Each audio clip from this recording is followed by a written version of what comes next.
Oh, hello, and welcome to week 3 of the Orion Bowl Fantasy NFL League, brought to you by Subway. Eat fresh. And so time to round up what happened last week in week 2. And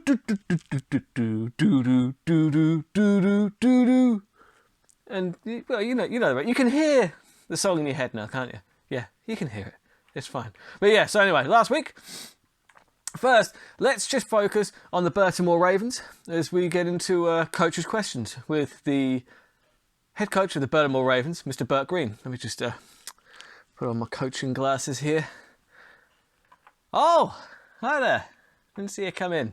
Yeah, well, I'm happy to field any questions. Let's see what's coming on the US here. So, after a solid start, how does it feel to get back to your traditional losing ways? Well, not great. I'm not going to lie. Not going to lie to you. Well, I mean, we had some very disappointing performances. I'm looking at you, Jonathan Taylor. I'm looking at you, Eli Mitchell. And also I'm looking at you, Metcalf. What were you doing? 53 receiving yards? You're supposed to be the number 1 wide receiver on that team. And Tyler Lockett is making a goddamn fool out of you. He's making a fool out of you. Tell you what, if you don't step up your performance, there's pretty much nothing I can do about it, because depth at wide receiver is not something that the Baltimore Ravens has in spades, okay? So you're pretty much starting whatever happens. So could I just ask that you perform how you're supposed to perform? Come on, man. Yeah, it wasn't brilliant. And tell you what, Gronkowski, he's still stepping it up. And it was encouraging to see Javonte Williams looking pretty good over there in Denver, and they're playing the Jets this week, so maybe rolling the dice. More on that later. So but look, Legion, they put up a pretty decent. Look at what Legion did, though. I mean, come on. You got Cooper Kupp going for 27 points. What am I supposed to do against that, So, next question. It's like, now that you've had your 1 win in week 1, as you did the first season, are you on track for another toilet bowl win? Hopefully not. I don't want to be the toilet bowl again. I didn't want to be the toilet bowl in the first place. In fact, I tanked to win. I just want to point that out. It was poor strategy on my part. Okay, I own that. Could you stop throwing it back in my face? It's a new season. Already. I have to put this goddamn trophy in front of me every single time. You think that's a picnic? No, it isn't. But, yeah. And, here's a good question. So, what do you think is your best chance of not being a complete trash toilet bowl team? The best chance is Rob Gronkowski, because he is on fire! So anyway, end of questions. Oh, hi there. I hope you enjoyed the interview with Coach Burt, head coach of the Baltimore Ravens, recapping what went wrong and right last week. But also we had a lot of other games. We had the team with no Namath getting their first win of the season against the Dallas Trey Gorillas. Mostly due to a couple of decent performances from Calvin Ridley and Chris Godwin. And Russell Wilson also did him proud, but it was a poor performance from Kamara, and that was really what sunk the Dallas Trey Gorillas. But it's their birthday weekend, so let's hope that they do better this week. And then we've got first pick taking on the coach's sons. They beat the reigning champs. They put up a bloody good score as well, 122.44. Fantastic. That's good enough for score of the week. Congratulations to you. Baby got first pick. Hell of a roster you got there, and it was a hell of a week for you.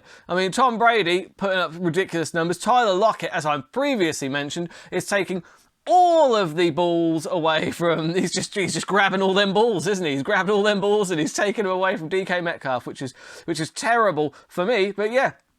And it was heartbreak on their birthday weekend for the San Diego Harlots as the Iaindionapolis Colts and one Mr. Derrick Henry put up 41.70. Ooh, Oh, good Lord, that is a rough one. That is a rough one. And I would also like to congratulate the Dennis Trey Gorillas for stealing the moniker of lowest scoring team away from the Baltimore Ravens this week by about 2 points and change. So congratulations to the trash that you put out on the field last week. And moving on to this week. So, this week, I am taking on the Dennis Trey Gorillas. I'm hoping to ruin their birthday weekend. So, obviously you've got Baker Mayfield, Ezekiel Elliott. Honestly, I kind of like this matchup here because I don't think Ezekiel Elliott is going to do an awful lot. Watch him go for ridiculous numbers now. Kamara's not been looking brilliant.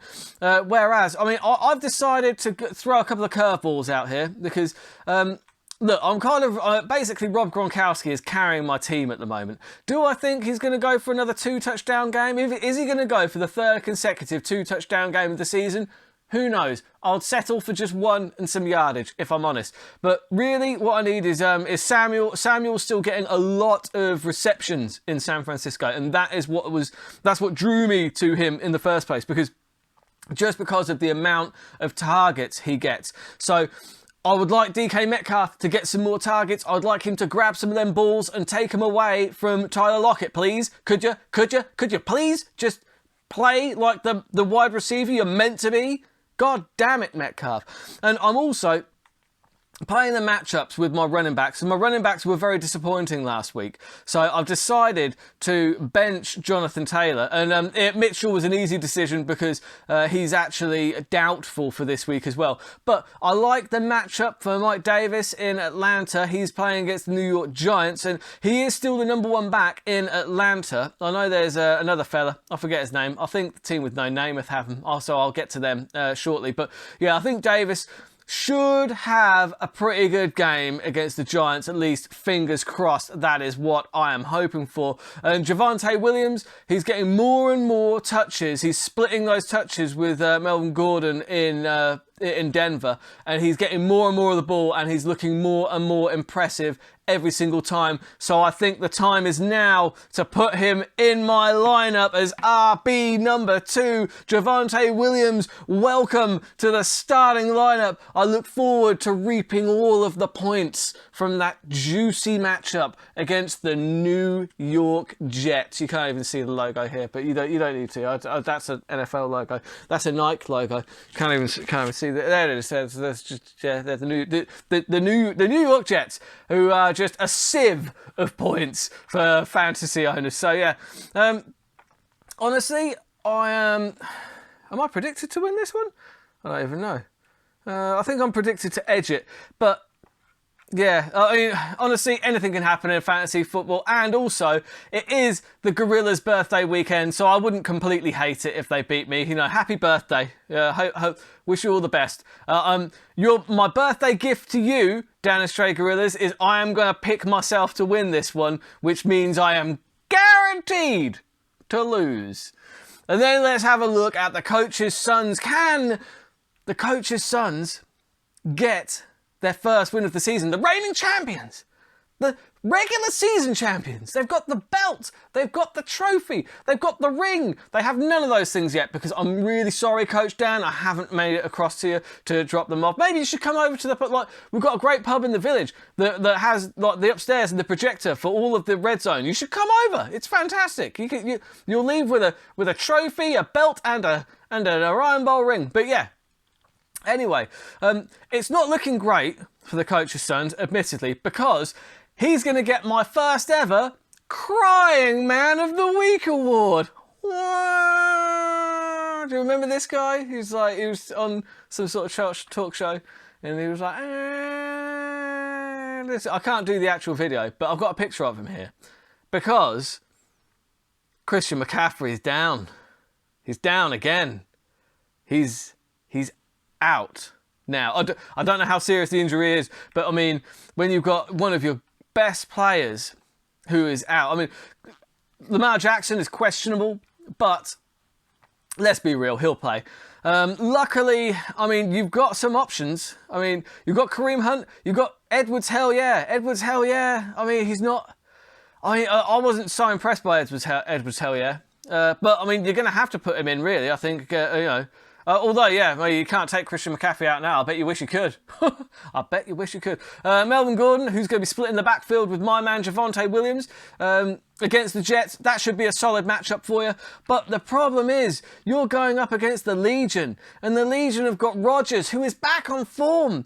Mixon, Cook, who's questionable, but he will play, let's be fair. And if Cooper Kupp can keep doing what he's been doing this season, I mean, Legion are going to be a problem for everybody. But I would say, old Travis Kelce, he might be able to help you out. But I've got to pick the Legion of Hope in this one. You needed more than 4 points from Christian McCaffrey. And that injury, it might be spelling curtains he might be going on an 0-3. 0-3 to start the season, the reigning champions. Oh, where's it all going wrong? This is going worse than Lando Norris's race today.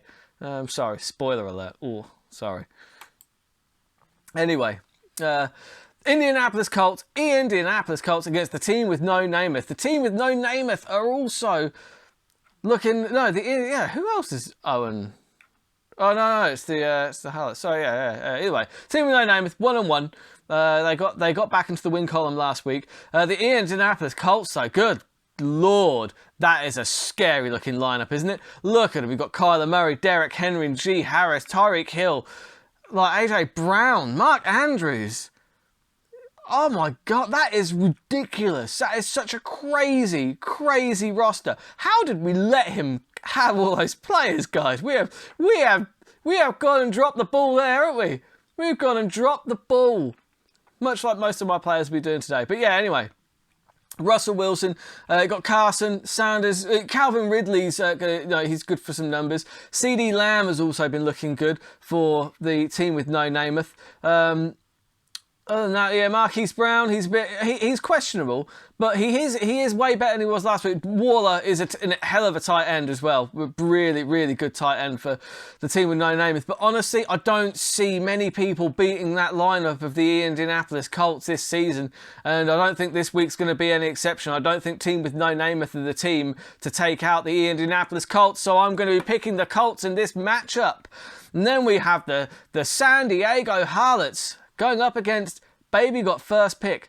Now, Baby Got First Pick have definitely drawn first blood because DJ Moore for Carolina and the Panthers defense put up 20 points between them, 20.5. So that's okay, actually. That's putting you in pretty good stead. I'd say that's definitely first blood to Baby Got First Pick. Now the Harlots, you're playing Daniel Jones against Atlanta. That's not a bad shout, actually. That Atlanta secondary is woeful. Again, they are a sieve of points. Austin Eckler, very good. Devontae Adams, fantastic. Look, if Rodgers can stay on form and the Green Bay Packers can start getting back into a groove, then yeah, they're fantastic. Tonyan as well, Stefan Diggs. You've got a pretty solid lineup there. You've got a pretty solid chance. But my biggest concern for you, Harlots, is Tom Brady, Nick Chubb, and Tyler Lockett. Tyler Lockett, who's just been absolutely on fire this season, just taking every reception, just hogging the ball. Metcalf isn't getting a look in, which is curtains for the Baltimore Ravens. Selfishly, I'm going back to my own team again. Coach Burt is very unhappy with Tyler Lockett's refusal to share the ball with Metcalf. Stop being so selfish. Stop it. Anyway, yeah, back to this matchup. So, look, Baby Got First Pick. He's had a solid start, and I feel like he's probably going to have a solid finish.